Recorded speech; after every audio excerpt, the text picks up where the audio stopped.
Good evening, everyone. Welcome to another meeting of New Jersey Electric Vehicle Association. Today is Tuesday, November 11th, 2025, and we have full agenda for today. If you would like to follow the deck at your own pace, please scan the QR code to access the deck, and you can see it at your own leisure. So, First, I would like to mention that we have sponsorship opportunity, and we have level 2 sponsor, Signature Detailing New Jersey. If you would like to become a sponsor, there will be more information coming up.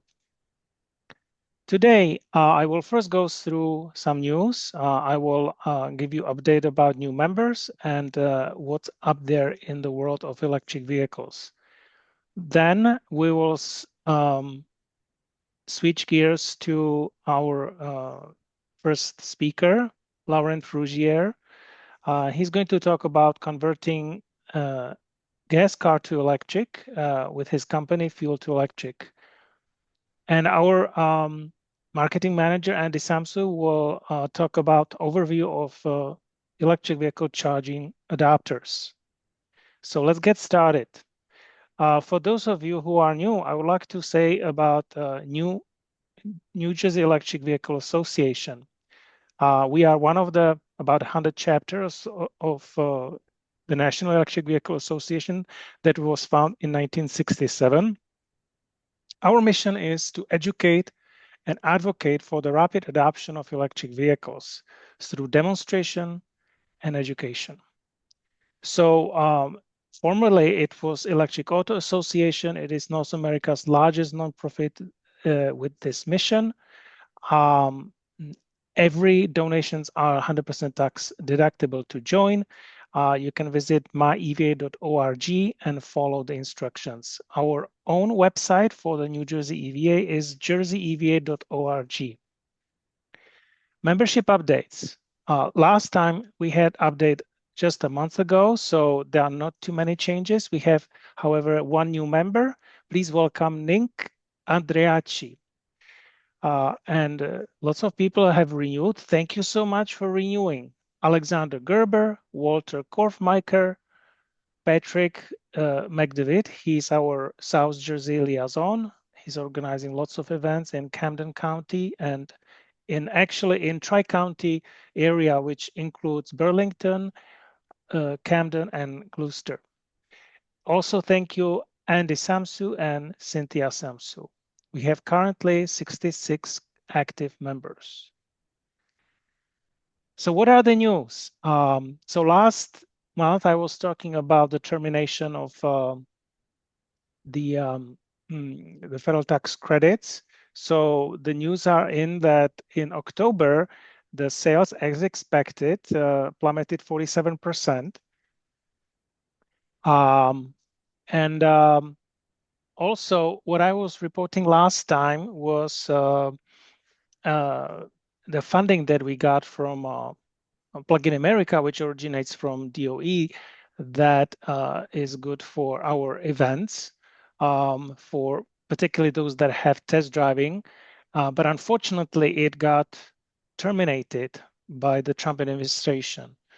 And so Plug in America just released news that they decided to sue Trump administration for breach of contract and for violation of constitutional amendments of number 1 and 5. I'm kind of jumping back and forth, but another news related to and we want to say temporarily decline in electric vehicle adoption, because the termination of incentives was abrupt and accompanied by negative message from the administration. So car makers are adjusting. All American brands are shifting their priorities because they are here for profit and they have to survive. So they are scaling down. They are not exactly terminating their programs. They are just scaling down. But one of the sad news is that Ford plans to stop making F-150 Lightning. Also interesting news, which is not exactly regarding electric vehicles, but it's in the space of sustainability and transportation, is that a group of three Mirai owners decided to file class action lawsuit that is valued at 5.7 billion against Toyota. And they allege that Toyota knowingly sold its hydrogen-powered Mirai hydrogen fuel vehicles with severe safety defects and unworkable fueling infrastructure in California. The claims include raping, so to speak, government incentives. And they knew that the technology is not going anywhere. And as you know, Toyota is very much vested into hybrid technology. So everything that they do is some sort of coalescing around the idea that only hybrid vehicles make sense. And so far, they are winning actually with this strategy, unfortunately, because now when electric vehicles are again temporarily in suppression, lots of people are saying that maybe the solution to our problem of climate change and air pollution is are hybrid vehicles. But as you know, hybrid vehicles are very complex. They do not solve the problem because they still use fossil fuels. They're actually more likely to catch fire. They occupy more space because you have to have two powertrains. So as you know, Electric Vehicle Association is and has never endorsed plain hybrids. So that's what Toyota is doing. They just make lots of money on hybrids. Well, and yes, hybrids are better than regular gas cars. It's just that it's old technology at this point. We need to transfer to all electric. I also wanted to highlight a nice article in Clean Technica, and this is related to New Jersey. It's pretty much articles saying that just like the federal tax credits are gone, there are still few states that have strong incentives for electric vehicles. Yes, I could rant that New Jersey is kind of split because although from one point, they give us incentives to buy new electric vehicles and there are rules, right? It's up to $4,000 per vehicle. But then the second hand is taking something because if you register your new electric vehicle with the new registration, then you have to pay 4 years worth of registration, which the surcharge is now $260 for electric vehicle per month. So it's more than $1,000, 1,040 if I calculate correctly, in addition to the regular fee, which is depending on the vehicle size, around $72. So that's a lot of money. And so that's what makes New Jersey a little bit ambiguous. And here's a kind of screenshot of the Plug-in America lawsuit. And I just wanted to make big shout outs to Plug-in America with one of my t-shirts. I know that some of you, it's kind of, yeah, the camera is not doing what I want it to do.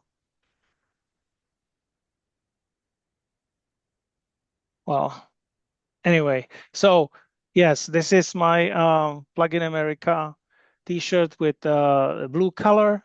You may be aware that recently Plug-in America is distributing T-shirts that have orange background. I like the blue one because blue is one of the colors of EVA. We have blue and green. So yeah, I hope that Plug-in America will succeed with this. And if you can, please support Plug-in America with a donation. Go to their website, and they deserve they're worth every penny with what they do. So now let's switch gears, and I would like to welcome our invited speaker, Lauren Frugier. Now, correct me if I pronounce your name incorrectly. You are founder of Fuel to Electric, and I connected with you recently because, first of all, I'm on your mailing list, and I really enjoy reading your articles about converting electric vehicle, converting gas cars to electric. But lately, I was really impressed that your company developed a kit, conversion kit for vans, which includes actually Class A and maybe even B school buses. And this is drop-in replacement, which I think it's very powerful. So, Lauren, please take it away. Thank you, Stan. Hi, everybody. I'm going to share my screen right now. I have different presentation for you today because I do understand you want to talk about different topics. I wanted to start first by presenting Fuel to Electric. We work just like Airbnb. We connect classic car enthusiasts and EV enthusiasts with EV conversion professionals. We make sure that if you have a dream car in mind, that can be the Mustang, just like the one in the picture, or any other car, including now just what you said, Stan, an E450, an E350, F450. We now have a bunch of kits. Actually, we have 19 different kits that can adapt to what you want to do with your car, your vehicle in general. I want to start with classic cars, and then I will move on with more the fleet approach.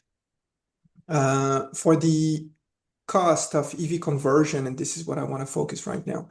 Um, we offer different um, kits and systems. Basically, it starts at $14,000 and it can go way up to the roof. Really, some cars reach levels that are much more expensive than brand new EVs. So we will never, in my presentation, I will never, and in general, I will never compare the price of a brand new EV to a classic car that has been converted to EV, because there is no comparison. It's two different beasts. So the idea is you own a classic car, or you've been dreaming of owning a classic car, but the problem with a classic car is that it spends so much time in the garage and it's not reliable, and your wife never want to use it. We have a few women customers, and they love EV conversion for this because it's reliable. It doesn't leak, it doesn't smoke. It's just an EV in a shell of a classic. So it's the best of both worlds. Um, for this presentation, I used four different types of vehicle: the basic commuter, the family crossover, the high performance build, and the all-in-one pre-configured system. And then based on this fourth example, I will move on to the fleet approach. For basic commuter, the best example, and you've seen it on Facebook or on any social media, it's the VW air-cooled system. So that would be Beetles and Porsches and Combis, just like this bus here. There's a system that has been installed many times, and the big advantage of this one is that you can retain your manual transmission if you want to. So the motor mounts on the manual transmission. So this is what we've done actually with our 66 Mustang, is that we kept the interior just like it was. And we have the stick, and it looks beautiful. No one knows it's an electric until you really move. I'm not going to go through the numbers, but if you have questions, I will be happy to answer your question. I will also show you one of the articles we just released on our website that lists the main components of an EV conversion. Um, for the mid-range family crossover, we're talking about a bigger car, a heavier car. The main difference will be the motor and the battery pack, obviously. The motor I showed you just before was 120 horsepower, so it's already very powerful for a bus or a Beetle. Um, Full potential, obviously, you can configure it so it only delivers, I don't know, 80 horsepower. Here for a Wagoneer, for instance, in this example, a Jeep or a bigger SUV, the best package would be a Tesla swap package. So it's mainly reused components, repurposed and tested, um, batteries and motor. And the battery pack can go up to 85 kilowatt hours. So it gives you very good range. Here it says 120 plus. It's now for this Wagoneer that would be 200 miles of range. So it's pretty good. The kit comes, so it's a kit that is not universal. So you would have to install it or have someone install it for you and design the whole project. So understanding the placement of each component, the split of the battery pack. Most of the times we split the battery pack in two, and all the mat mounts and all the bracketry that would be custom. The parts, all in all, with AC and power steering and all the auxiliary systems that are related to the belt of the engine once removed. We need upgrades. We need to upgrade those systems. So that would be, yeah, AC, power steering, and power brakes. All in all, that would cost between 25 and $30,000, and labor adds up to it. There's this most of the time for this type of conversion, parts cost as much as labor. So for that type of vehicle, you have almost always a perfect split 50-50% cost between the labor and the parts. So it's very easy once you expressed your expectations and needs and requirements. It's really easy to give you a rapid estimate about how much it's going to be if you want someone else to do it for you. The high performance build is again another beast. Most of the time, it requires upgrades for brakes and suspension. Also, to get the best of performance, you would remove all the existing system, including the differential. So you would install the motor between the wheels and maybe go for a dual motor setup. We've done it for a Chevelle, and it works pretty good. Full battery pack for full power, but you don't have to. Just to give you an example, the Tesla Model S battery pack is made of 16 modules, but we've seen performance car only with 12 battery modules, so not the entire battery pack. It's This category is a little bit more expensive because of all the torque that is delivered and all the control that you need for such car. And again, necessary upgrades so it stops and steer. All these vehicles are roadworthy and safe for the road, highway, and so it's a very serious process that takes your car all the way from being powered by gas to electric in a way, just like the Tesla you would drive or any Nissan Leaf or any EV you would find and buy new from an OEM. We're talking about OEM level of conversion here. And finally, the kits. So these kits, universal kit or drop-in kits, these kits are very specific to a year, make, model, and they are not available for every car. So, for instance, there is no kit, drop-in kit for a Mustang. There is a kit for 911, many kits actually for 911. It's a very famous classic and conversion. There's a kit for an AC Cobra here, or a kit car Factory 5 or whatever. If it has the same dimension, that would work. Here in this case, they retain the transmission, manual transmission, also because they used the motor that I showed you in the first example. There is kits for Fiat 500, Porsches, and also now buses and shuttles. So that would be for the uh, classic car type of vehicle.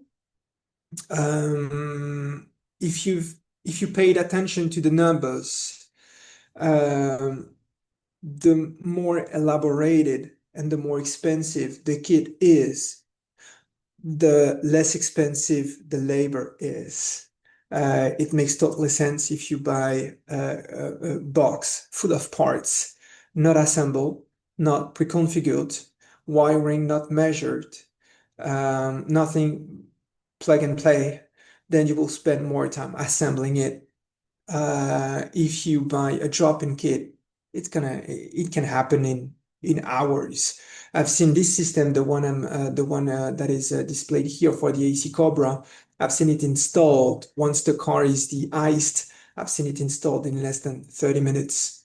Of course, that was a demonstration, and when you bring your classic to a converter, there may be some cleaning adjustments and everything. But that's a pretty good example of a car that has an empty engine bay, and 30 minutes later, it run on its own power.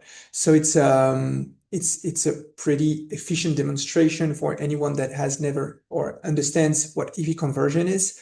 It is mind-blowing to see how fast a kit can be dropped in a car. Um, that would be the conclusion and more insights. So here, this is where I want to take you. So I'm going to switch from one screen to another for the for this to continue the conversation. But please, if you have questions, please ask.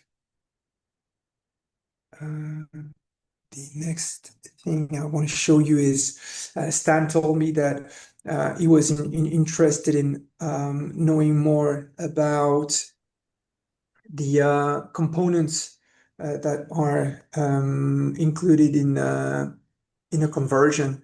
There are many components, but the main ones, yeah. Okay.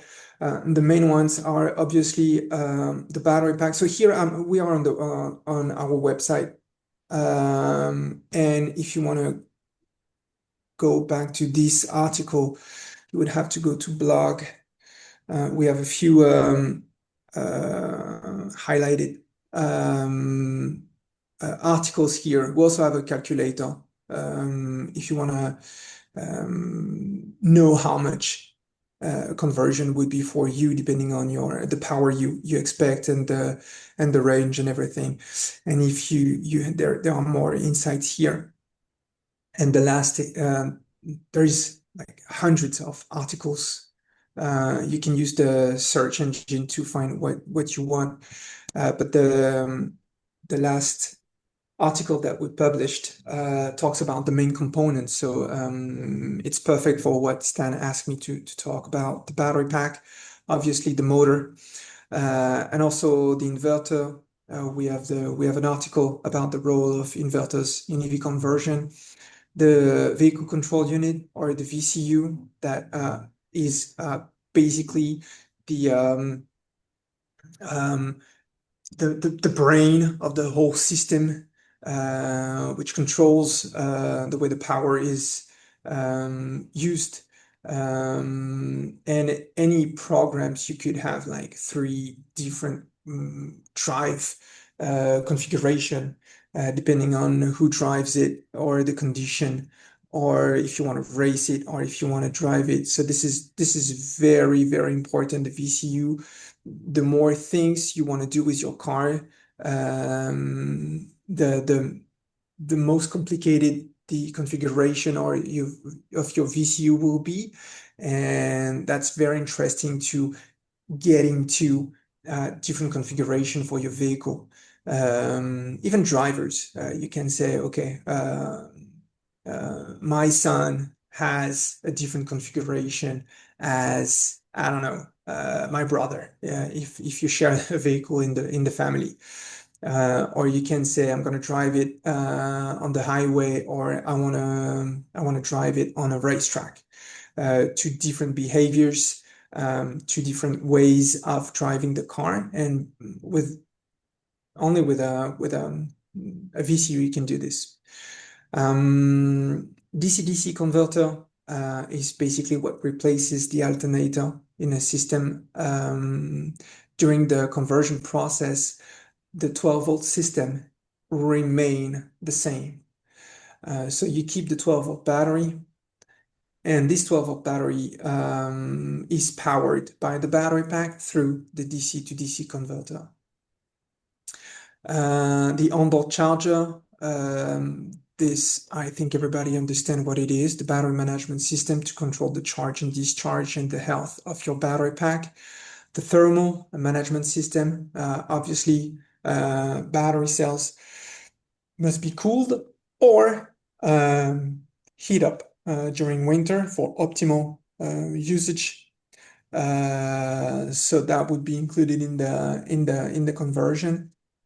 The high voltage junction box is basically the fuse box you have in your house, where all the components are connected. And it has to be very accessible, but at the same time, it has to be very safe and protected. So it's a very important part. And for DIYers, it's usually where they're going to spend most of the time thinking about what kind of fuses they want to use, and also how they're gonna wire all the components. So it's probably where all the design of the car end up. You can spread your components all everywhere in your car. It doesn't matter really, besides weight distribution, and this is mostly for the battery pack. But in the end, everything is connected to the high voltage junction box. So this will be the common point of the common link of every component in the build. The high voltage wiring, it has to be visible, but at the same time you want to hide it. But in terms of in case you have, I don't know, let's say an accident on the road, the wiring must be very visible, so everybody around the car understand where it goes. And well, for this, I'm sure everybody here also understand what I'm talking about. And actually, we have an article about wiring tips for your conversion to be safe. Charging port, DC fast charging is available for EV conversion. I said DC fast charging. I'm not saying Tesla fast charge superchargers. And every safety component. The one that I use all the time in my example is the inertia switch. It's available in any car, including gas cars.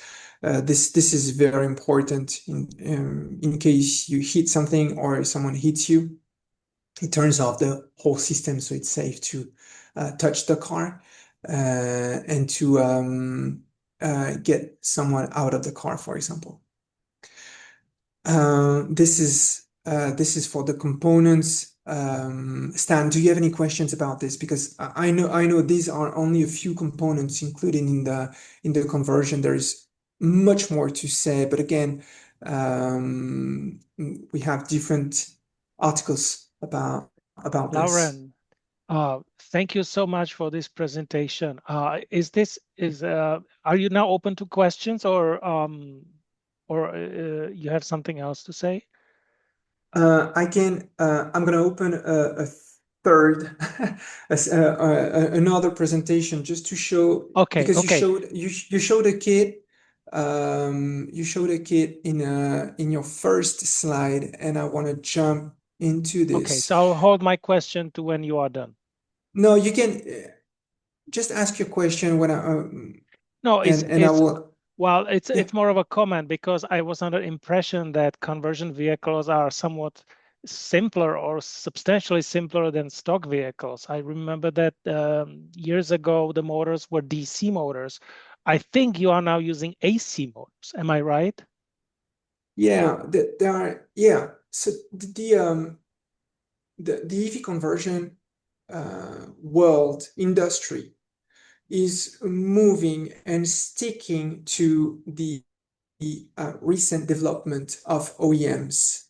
Hmm. So with time, EV conversion we're not talking about crazy people Yes. plugging some washing machine Motors, yeah. motors to a transmission and to power an old crappy rusty car. We're Right. talking about high-end Right. conversions, And I and was it also makes, impressed that you mentioned that you can also implement DC fast charging port, which I thought was pretty much banned because to DC fast charge, there is lots of risk. So if you can do it as a conversion, it means that you must be very confident that you can do it safely. Am I right? yeah. There are many systems. Some vendors now also include the vehicle to grid system or vehicle to vehicle charging. So it's really safe. It's really available, and it just comes at a cost. And I'm talking about money. I'm not talking about safety. There is no compromise on safety now. Rules are getting uh, tougher. Basically, the one that will survive the industry conversion are the one that implement the same type of options, same type of system that OEM do. Okay. So it's you'll see more and more cars. Have you seen there's been a Tesla.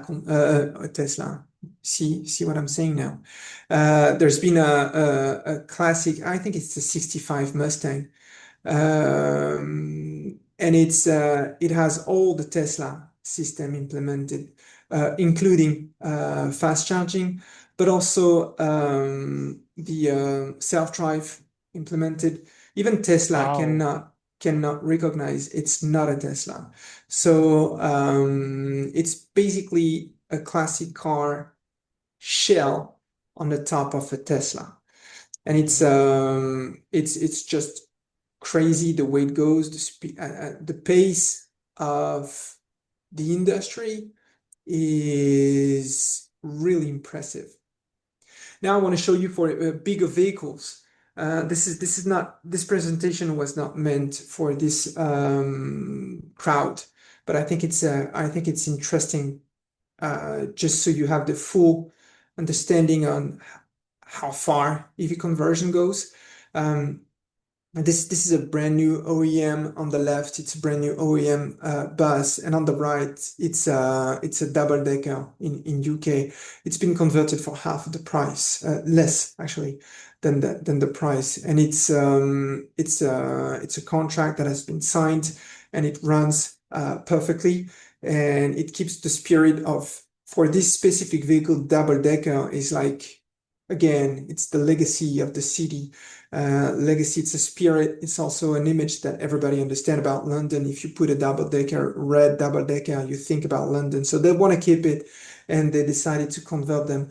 And it's a big change, and it's very cost effective. So this is one example. Another example would be this is a different implementation, but it's in Ghana. It's been done by one of our partners, and it's vehicles that are like industrial vehicles, refuse trucks, and they have a contract for 1,000 of them. The partners with a Chinese company that have people on the ground there, and it's also very cost effective. I'm not discussing the numbers on the bottom of the page because this project is far from us. So I don't know much about the 323 millions in saving. I just put it there because this is the official information, but I cannot really have a conversation about this. This project is the one, this kit is the one that you showed on your slide, Stan. And this is me videotaping this gentleman driving. It's in the city of Springdale in Arkansas. We had this shuttle bus for a test drive for a week, and it's just you already own a shuttle bus, and you just want to save money, reduce costs. You convert it to electric, and it's the best way to go. For the fleet industry, we do compare to the price of brand new vehicles. In this case, that would be a 45% different in the cost comparing to buying a brand new, and the conversion takes 5 days. So a downtown of only 5 days for each vehicle in your fleet. It's nothing compared to what was possible a year ago.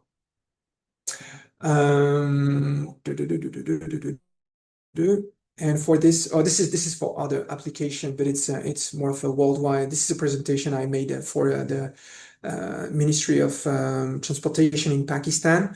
So I thought it was interesting to show them some of the three-wheelers options because it makes sense for their market, but I'm not sure you're here we're interested in this. So just go back to this slide and answer your question. Now I'm done, Stan. Thank you very much for the opportunity. I'm done talking. I'm going to answer your questions. Thanks. Lawrence, thank you so much for this very inspiring presentation. I really like how you are broadening the scope and going from the smaller vehicles or passenger vehicles all the way to those vans, to shuttle buses. Thank you very much. I'm working at the Easy Ride, and they are looking for to transition the fleet from gas powered to electric, and they have some quote from NJEVA, and unfortunately they are just dragging their feet. I mean, my company, unfortunately. But one of the question that I came across, and that's actually also concern from the New Jersey state that is deciding about incentives, is that they refuse to offer funding grants for repowering. They only offer funding for new electric vehicles, which is unfortunate. I've been told that there are concerns that when you take old gas car, that it has already some wear and tear, that the chassis does not have warranty, that you have so many other components that may need to be repaired, and that it's essentially not worth it. What is your take on this? Why would somebody be afraid to take the old bus and repower it? I think there are many ways to explain it. But first, an EV conversion can be made out of only brand new components, just like the one on the screen here. It's under warranty for 7 years. So there is no warranty problem.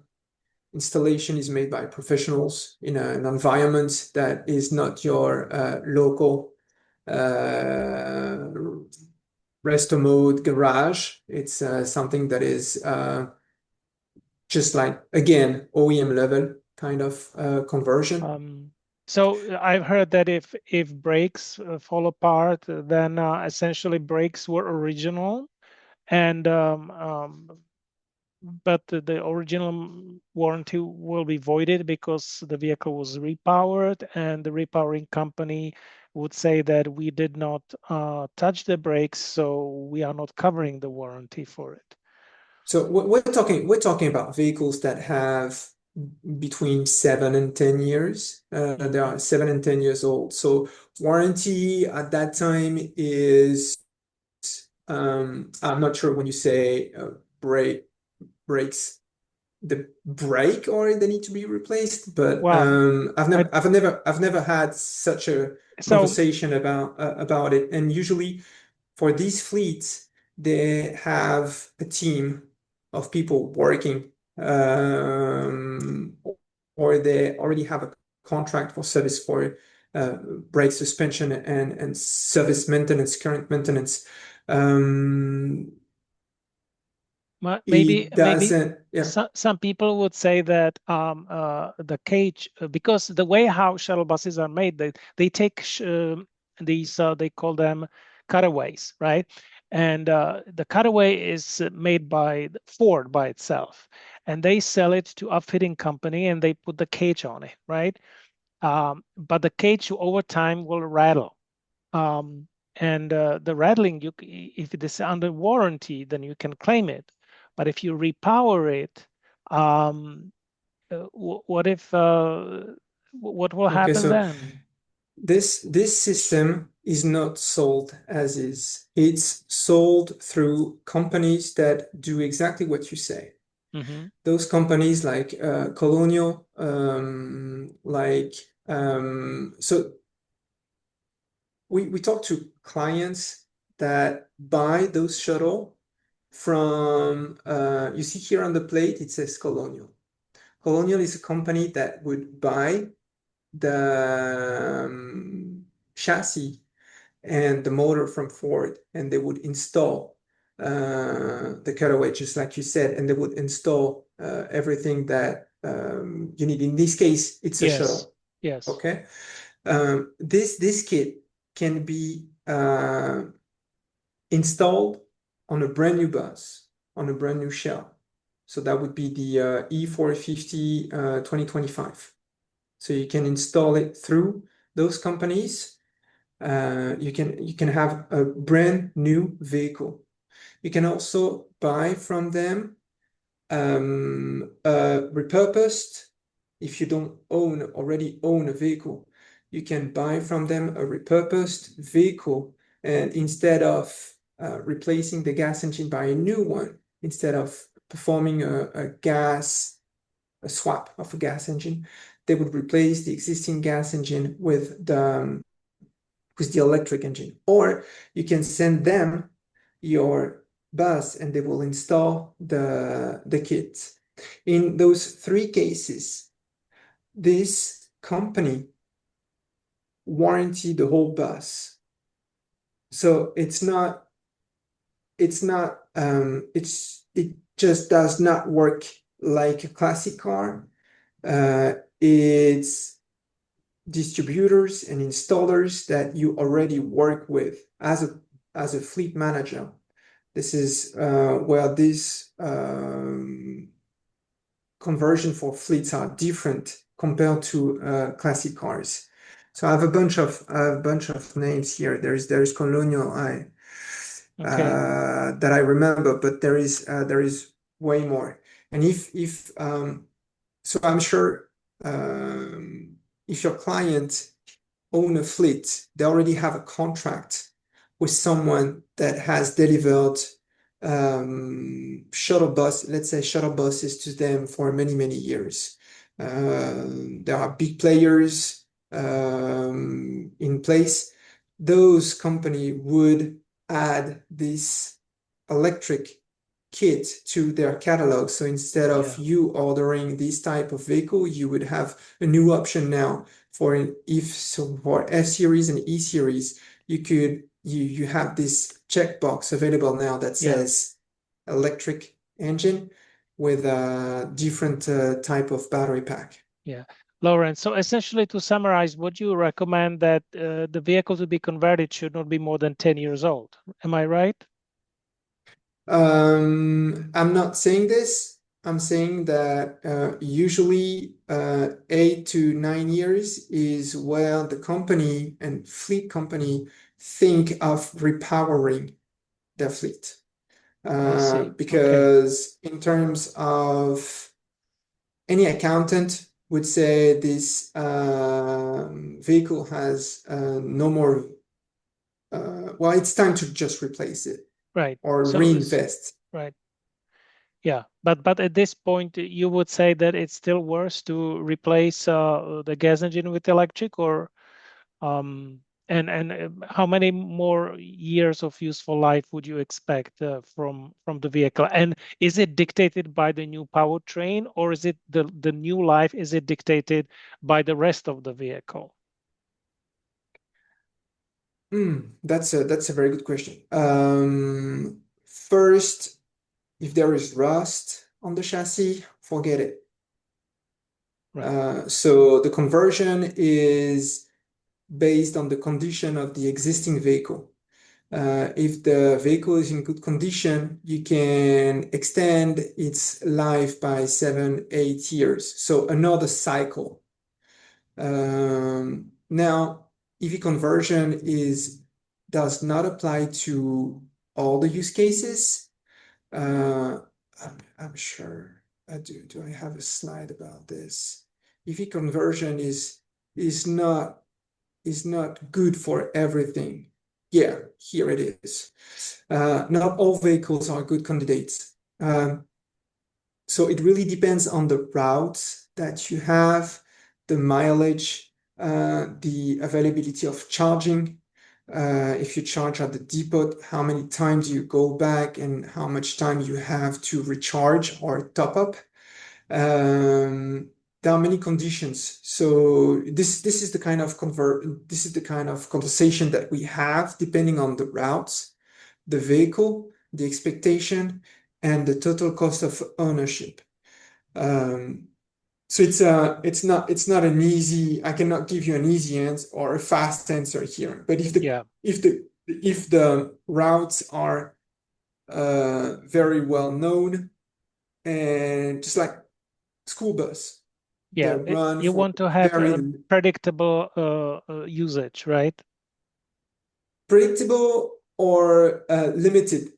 So you know it's not like you're never gonna have a vehicle that goes cross For country. yeah, also for a road trip. That's right. Yeah. See, so fast charging is available, but do you have the infrastructure? So it's a complex decision. It's almost the same. It's the same decision you're gonna make if you want to buy brand new. Right. So Right. what is the range that you want? Yeah. How many years do you want it Yeah. to be repaid? What's the total cost of ownership? What's the route? So it's the same Right. exactly. The same conversation you can have. range is typically not an issue because most of these companies, they operate locally. They never go to road trip. And they always think, oh yeah, range, because they have been trained to think about range. But that's not an issue. More the Yeah, issue is when about weight and yeah, it's usually not range anxiety. It's more charging related charge questions. anxiety. Yeah, make sure that it's Yeah, charged. But if you can charge at depot in between the duties, that's perfect, right? Because you control the charging, you own it, and you don't have to have a third party like going to Electrify America or something like that. yeah, exactly. I see that Robert Okay. has a question for us. Okay. Yeah, Yes. thank you. This is really fascinating. I have a question, was prompted by the last couple of slides, the 45% conversion cost versus a new EV. In the last slide, it's you specify 250K versus 400K for a new, let's call it a shuttle bus.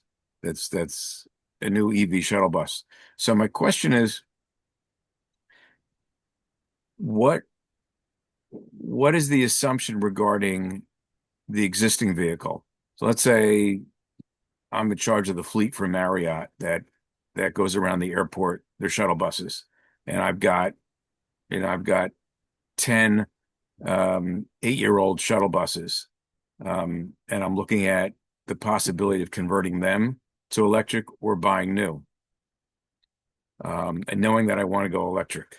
So is it assuming is your $250,000 cost figure, does that assume that my existing shuttle buses are fully depreciated and there's no book value?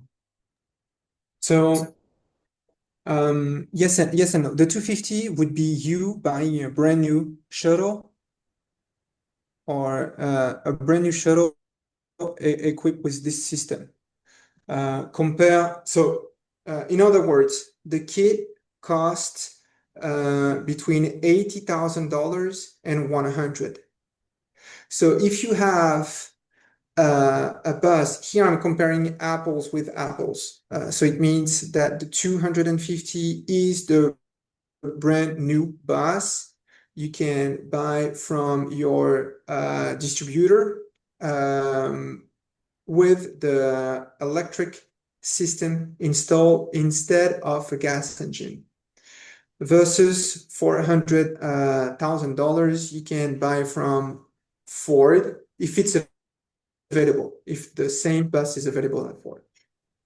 The so yes, if the bus had is 8 years old, it is depreciated and it has no more value, reselling value or anything.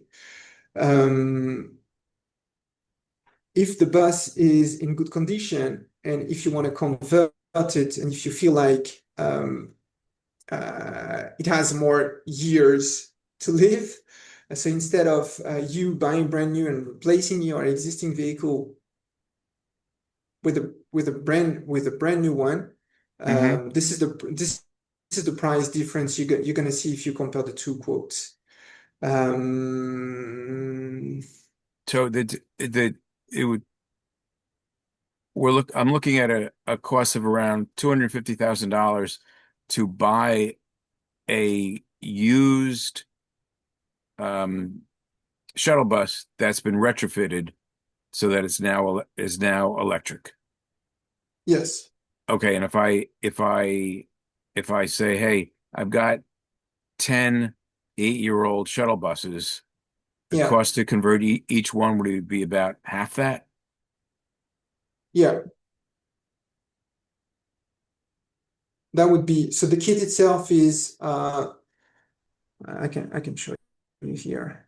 The installation cost, the de-icing and the installation cost is the answer I cannot give right now because Okay. if you have 10, you're gonna have a discount. That's for sure. But the I'm gonna stop here and share another screen.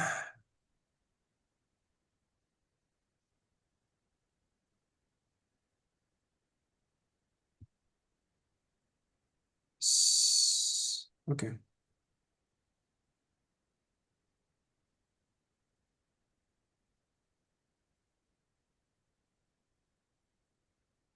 So here you have the different kits that we offer, and this is the one we're talking about for the shuttle buses. So we have two different, and for this one, the last version, there is an extended range. So that would be $120,000 for the kit, and it's the big advantage again is the 5 days installation, because it's also reversible, so it mounts on the original mounts of the gas engine motor. So you drop it in, and you don't have to change anything. If you have auxiliary systems, this is something you don't have to buy. So you're going to save a lot of money also on the So upfit the of 120K the vehicle. represents the kit or the Yeah, kit and the labor? the kit and the labor, we would have to discuss the cost of it based on where the vehicle is based. If you have I'm someone I'm not I'm that not is I'm not looking for a proposal. I'm just ballpark. I'm okay. just kind of interested in the concept. Yeah, so 5 days of two mechanics working, that would be probably in the range of Okay. 20K max. Yeah, I don't want to say stupid things No, no, here, I but get it. You're just spitballing, which is fine. Okay. yeah, that would be half of the cost that I showed in Right. Right. my Okay. Thank previous you. This slide. is very, very, very interesting. Thank you. And You're welcome. 124 kilowatt hours, that's at this size of a vehicle, it's kind of 1 mile per kilowatt hour. So it's kind of 120 miles range, which is quite Yeah, luxury. This is quite yes. luxury. Yes, there was The basic kit is 62, or is it? yeah, 62. So this is Yeah. this is the demo bus that we used, Hmm. and it's okay. But for instance, the test that we did in Springdale was a bus that would run uh 14 hours nonstop with 5 minute stops and a hot swap uh, driver in the middle of the day that would take 10 minutes. So it was really, really tight. And they wouldn't be able to finish the day. I think they finished at 5 instead of 6 p.m.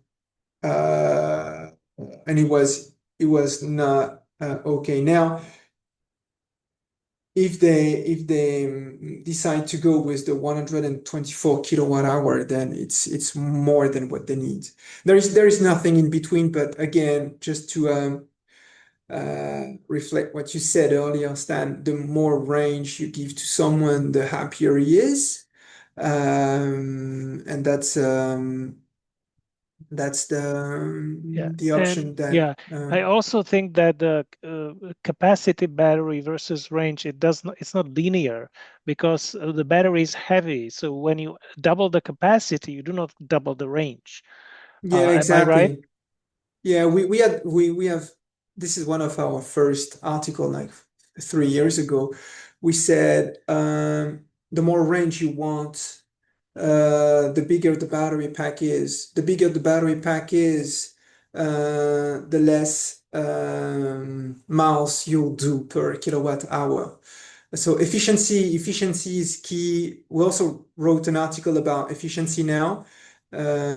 Instead of range now, we talk about efficiency, so miles per kilowatt hour. That makes more sense for a lot of people now that do understand or own already a car and do understand that it's not how big the battery pack is. It's not about this. It's about how efficient the whole vehicle is. Yeah. And I also want to add that when the vehicle is lighter, then you have more capacity for people, which is Yeah, another big deal because for any conversions or any electric vehicles, if you do not change the chassis, you are taking some of the usable weight with a battery, and the more batteries you have, the less cargo, the less passengers you have. So anyway, thank you. you're welcome. I have to say, again, depending on the size of the battery pack, some conversions are lighter than the gas engine version. The batteries are more and more dense, higher density, and the electric system is way lighter than a gas engine like a V8, heavy V8. So yeah, Do we have any in other this questions?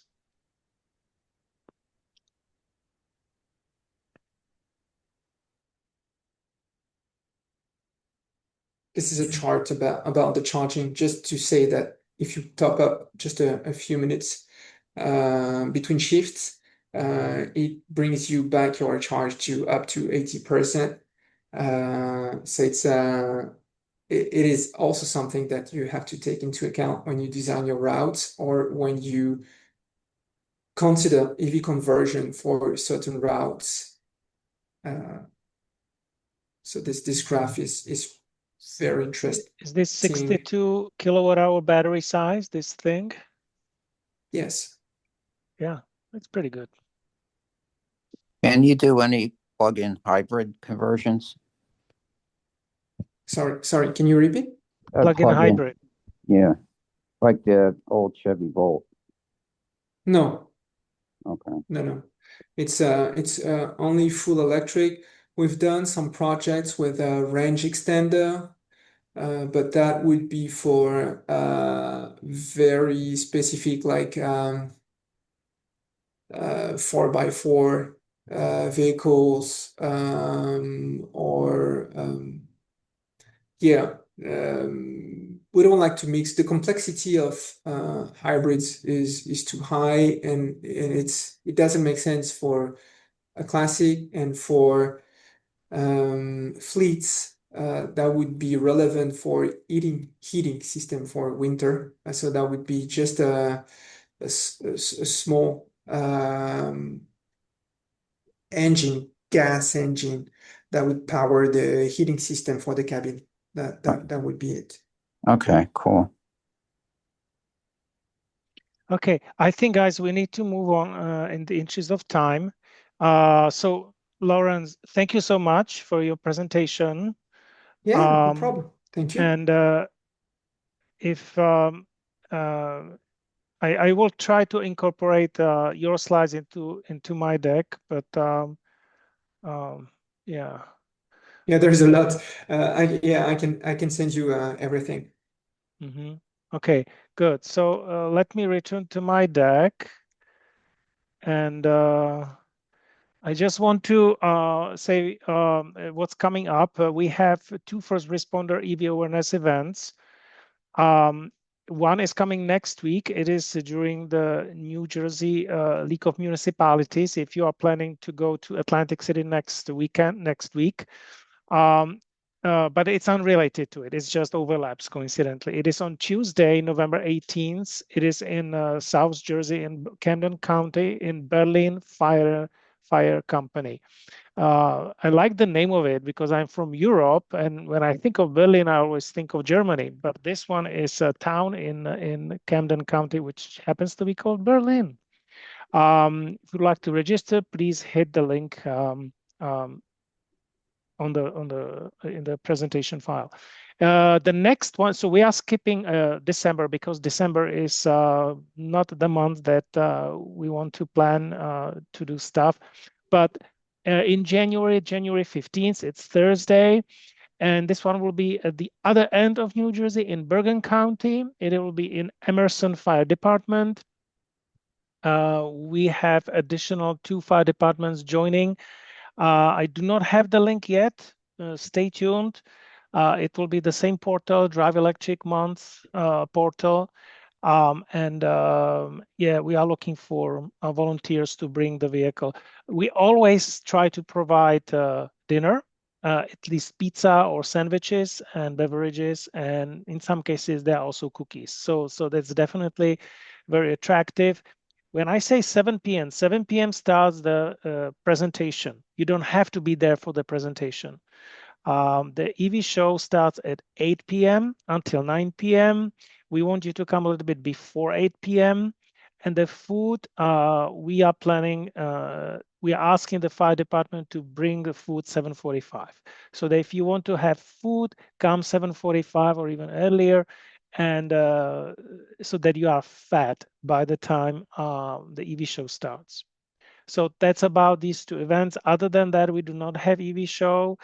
If you would like to have your the first responder event in your town, we have application form. You can go to the JOT form, and the application flyer has the information about it. I'm not sure whether the file is actually meant to be publicly open, but I will do it. I will make it available for everyone for reading. So this is our first responder EV awareness course. I just want to make a big shout out to our instructor, Mike Hornsby. He's a retired firefighter with Princeton Fire Company. He's actually a life member. He's also employee at the Board of Public Utilities and Easy Ride, where I work and where this program is currently run in collaboration. Easy Ride gave him a recognition during the annual recognition luncheon on September 25th. So we are very proud that Mike Hornsby, he's doing a very good job and he is receiving recognition. These are our partners. We actually have, I'm just seeing RideWise in front of my side. We have Sean from RideWise on the call. And I also noticed cross county. Where is the cross county connection? I don't have that here. I apologize. We have Anya Saritsky on the call as well. So yeah, and our collaboration network is growing. I'll take care of that icon, Anya, right away. I apologize. These are our sponsorship opportunities, and we have now 8:10. Next meeting will be January 13th. Yeah, we are skipping December as well. We have also on agenda, Andy, to talk about EV charger adapters. Andy, would you like to take it away now? I think I need to make you co-host if you have slides.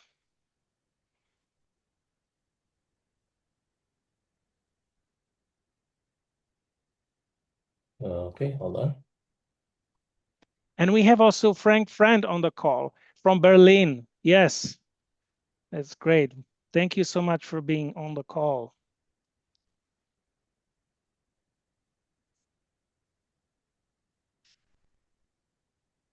I presume everybody can see the PowerPoint? Yes. Yep. Okay. See if I can get the... Oh. Okay. So good evening, everybody. Thank you for hanging in there with us. We're running a little behind, so I'm going to try to make this as quick and simple as possible. It was interesting because I've been doing home EV charging for a couple of years. I go talk to the owners, and consistently they had pretty much the same questions. So this presentation is based on a lot of what I saw out in the field. Hold on. So this is one of the things that comes up in the conversation. This is so confusing. So the fundamental things that most new EV owners need to understand is that the charger controls, the car is the one that controls how fast it recharges, not the charger, which is technically an EVSE. which is what hangs on the wall, right? Then the other thing that a lot of first-time buyers haven't really kind of got into their heads is that the maximum charge rate is going to be the lower of either whatever the maximum input for the car is or the maximum output of the charger. So, for example, at home, you may have a 32 amp AC charger and your car may be able to accept 48. Well, it's only going to get 32 because that's the maximum that you can output from the box. However, when you're at a DCFC station and you have a car that will only accept 50 kilowatts, despite the fact that the DC charger will output 300, you will be constrained to 50 kilowatts because that's what the car will allow you to input. And since all the charging is controlled by the car, again, whatever's on the box is kind of secondary to whatever the car can do. There's basically, I think pretty much everybody on the call today knows that there's basically 3 levels of charging. What's a little confusing is that DCFC, people forget that there's a reason why it's called DCFC. DC as in direct current, which is different from what you have at the household, which is AC or alternating current. So the 120 will be a trickle charger pretty much unless you've got an older EV that has limited range. It could take you a while to fully charge that if the battery is fairly low. So most people will at some point try to put in a level 2 charger or have access to level 2 charging, at their apartment building, HOA or whatever. So the decision as to what you should be using will be a function of how fast you need it, right? And then the other thing is that, again, technically these are EVSEs, electric vehicle supply equipment. Since the charger is always in the car, always check your car's plug type and charging capability before using a charger or an adapter. Level 1 is what everybody has at the house. Typical, typically these circuits are usually on a 20 amp circuit. So the maximum you're going to pull across there is usually about 16 amps, which will give you right about 2 kilowatts. On a 240, we're going to be much faster because we're doubling the voltage as well as we're having higher amperage availability on that. So we'll be able to add 25 to 35 miles of range per hour that it's plugged in. That illustration there is what a NEMA 1450, which is the most prevalent type of level 2 outlet that's used today. DC fast charging bypasses the onboard charger to deliver DC power directly to the battery. Much, much faster, usually found along highways and in commercial areas. This is where it gets a little confusing because it'll use CCS1 or NACS connectors, depending upon the vehicle brand. Another slide comparison matrix. So great. When I first got the car, I was like, great, let's put a DCFC at the house. Not happening. Residential service is typically limited to 240 volts. You'd need to bring in 480 volt service, which isn't likely going to be available for residential services. Also, the DC hardware itself, those refrigerator-sized boxes that you find at the mall, often start about $100,000. So that's pretty much beyond the reach of most of us. It's interesting that I do have a friend of mine who had a DCFC shipped to the house and called the utility company, and they said, no, we're not going to do that. So he said, humor me, can you just check with your higher ups and just humor me and tell me what it might cost me? Well, just to bring the power up from the transformer to the house was a six-figure upgrade. At which point he said, okay, the DCFC will just stay in the box. The most common types of plugs out there are the J1772, also known as the J-plug, typical in most non-Tesla vehicles. CCS1, which is basically a superset of the J1772 connector, and the NACS, which is Tesla's connector. It is a little confusing to a lot of new buyers because the Tesla connector will do both AC and DC charging. This is a matrix that shows you the different types. Again, Tesla is the one that uses just one connector regardless. You will note that on the USA column, the CCS is basically a J1772 with an additional connector at the bottom. So one of the questions that comes up a lot when I talk to end users is they hear that the Tesla charging network is the best network. Why can't they use it? Well, if you have a non-Tesla, odds are that you probably have CCS1 port, so you'll need an adapter at a minimum. And more confusingly, that's when you're out on the road. If you're at home and for whatever reason, or you're visiting a friend, like I have at my house, I have a charge point device that has an NACS port, an NACS plug. So I actually have a NACS to J plug adapter to plug in my Chevrolet. So the Tesla network, what a lot of people don't realize is that when we talk about the Tesla network, there's actually two different Tesla charging networks. The destination chargers, which are typically 240-volt AC, as opposed to the more common, what everybody thinks is the Tesla charger network, which is the supercharger. And the supercharger, to add even more confusion to the equation, aside from being DC, is the fact that there are two variants of that, the traditional supercharger as well as what the newer ones, which have magic dock capability, which will allow you to plug in essentially a non-Tesla. Now, the confusion stems from the fact that you can buy NACS to CCS adapter and then go to theoretically, you could go to any Tesla supercharger, but the issue is that Tesla, if your EV is not yet Tesla certified, when the Tesla supercharger connects to your car, it will read the VIN and it will then flag it and say, hey, you are not an approved vehicle, therefore I will not charge you. However, if you go to a unit that's already Magic Dock compliant, then it will charge any car regardless of the manufacturer. Oops. So why won't the charger plug connect to my EV? Well, do you have the same thing on both ends? All Teslas have an NACS port. Non-Teslas tend to have CCS1 ports, which are usually CCS RJ ports plus that additional connector, due to the fact that there is a small number of Japanese EVs that use CHAdeMO, and the number of those vehicles being sold today are basically dwindling, as well as the fact that most of the public DCFCs are going away from CHAdeMO. Then, as far as I'm concerned, it's not an issue for most of those folks. And a lot of times the people that are buying vehicles with CHAdeMO, they tend to be range limited, so they tend to buy those primarily for local usage, which means they'll have a J1772 plug at the house. Here is an example of, because most people are not aware that the Tesla destination chargers, what they look like, they're smaller than the typical Tesla supercharger, which is usually the white refrigerator-sized box with the opening in the middle. The latest generation devices actually don't have the cutouts anymore. One of my favorite locations for that is down in Cherry Hill, right at the intersection of Route 73 and 295 behind the ML Hotel. They have the latest generation superchargers with the magic docks, and even the charging arm pivot to the top, so it's really much more adaptable to non-Tesla vehicles. There are, however, if you need, you can get adapters. So right now I have adapters. I have the NACS plug to the J port, which is what I need to use my charger to plug into my Chevy Volt. I did not go out and buy an NACS to a CCS1 port because I usually just go ahead and use a Magic Dock supercharger.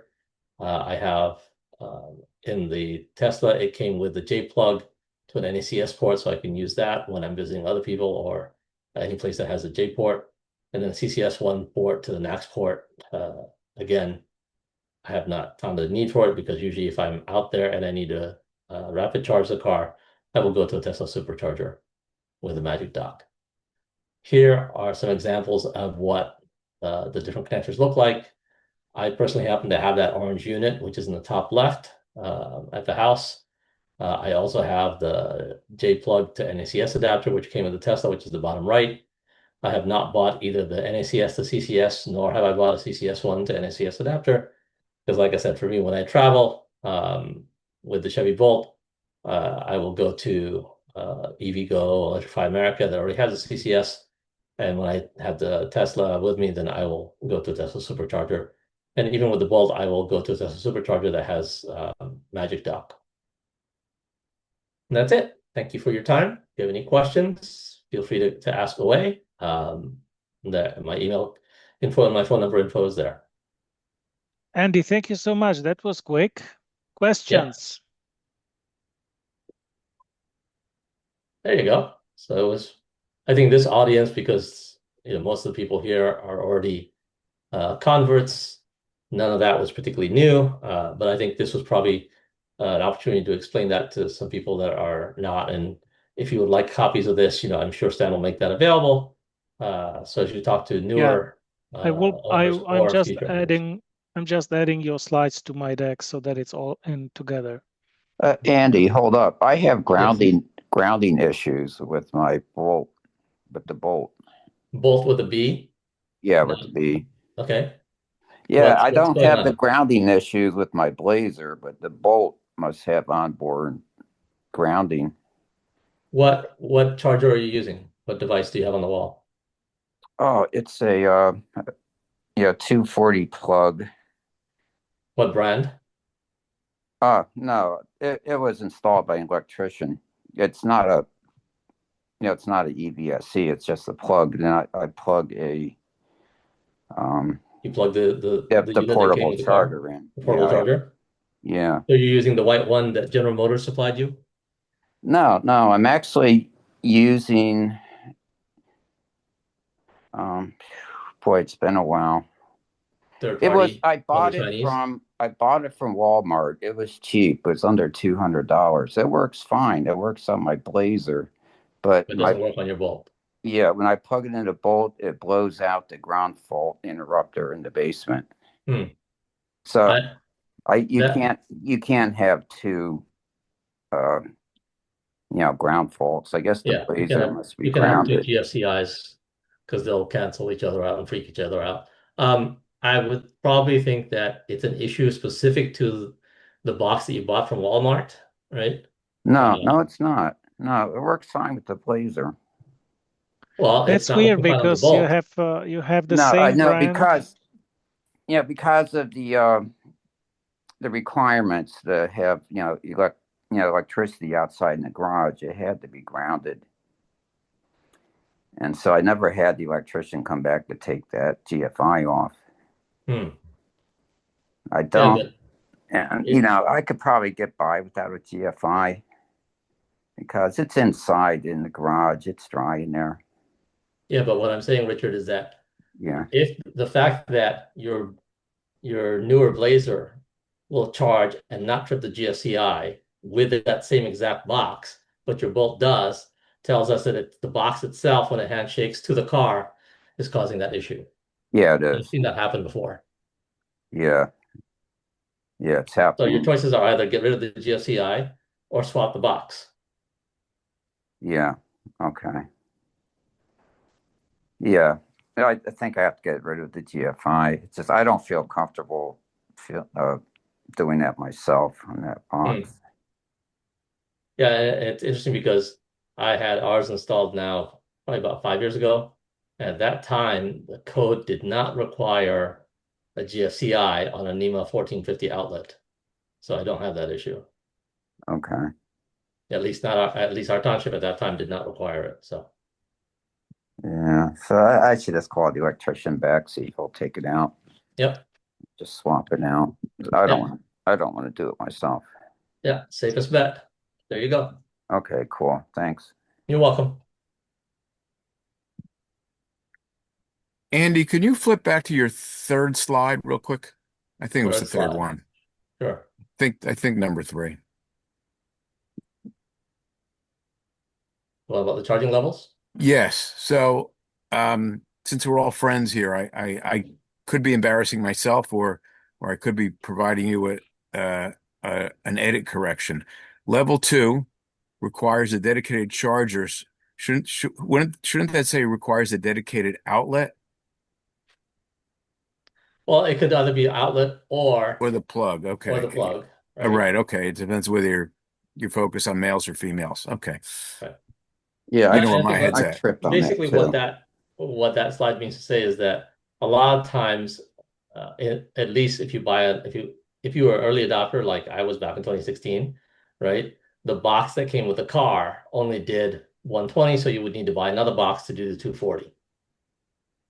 Right. Right. Okay. Thank you. You're welcome. Let me stop sharing. Okie Okay, dokie. so I think we are now past hour, so I'm going to stop recording now. Wait a second.